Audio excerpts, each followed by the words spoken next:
this is my channel. So I have 3 pieces of news to share with you guys today. The first one comes to us from Microsoft, who announced that they're going to be revealing the new Xbox on the 21st of May. Xbox's own Major Nelson posted on his personal website that the day of the reveal, the 21st, is going to focus on the future of Xbox and the vision that they have for the company, focusing on the hardware of the console itself. A mere 19 days later at E3, they plan to follow up on that with a showcase of all of the software that's going to be available. For the majority of us who aren't able to attend the reveal in person, they're going to be streaming it on Xbox.com and Xbox Live, and if you're in the US or Canada, on Spike TV.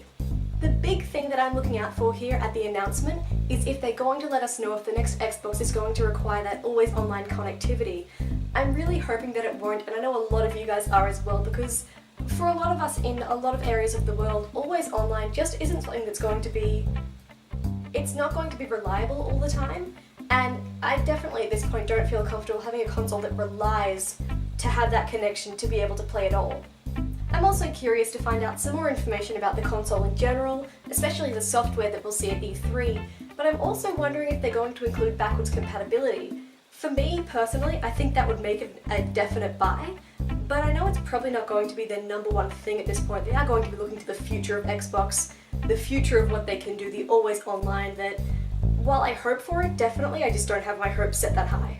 I also really wish they would drop the idea of having to pay to access multiplayer online, but the fact that Xbox Live is so successful leads me to believe that that's never going to happen. The next piece of news for today comes from Nintendo, who revealed that they're not going to be doing a large-scale presentation at E3 this year like they normally do. They've come to this conclusion because they've realised that E3 sort of has 2 groups at this point who are paying attention to it. First of all being the gamers who are interested in playing the games, they want to see screenshots, they want release dates, announcements and information, and you also have the trade side like analysts and investors and people who are interested in sales figures and other statistics. So instead of boring half of the crowd doing things they're not interested in and then boring the other half by focusing on the other side, what Nintendo have decided to do this year is scrap that idea completely. Instead, what they'll be doing is holding some smaller closed events, focusing on American distribution and distribution for the Western areas in general.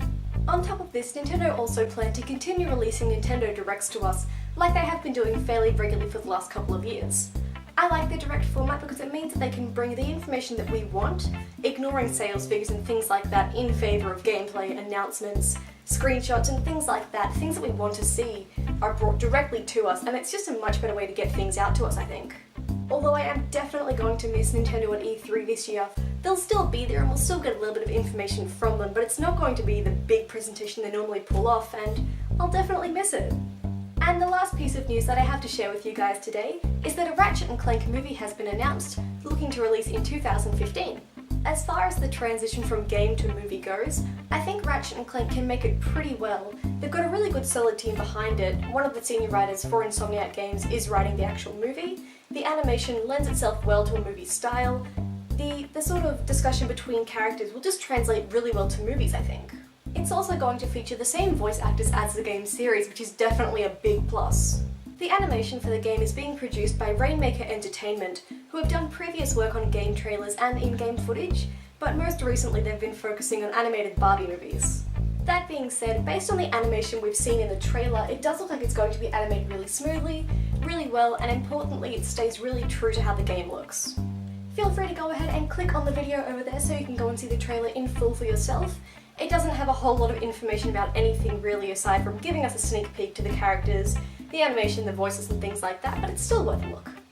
And that is all I have for gaming news for today, so thank you guys so much for watching.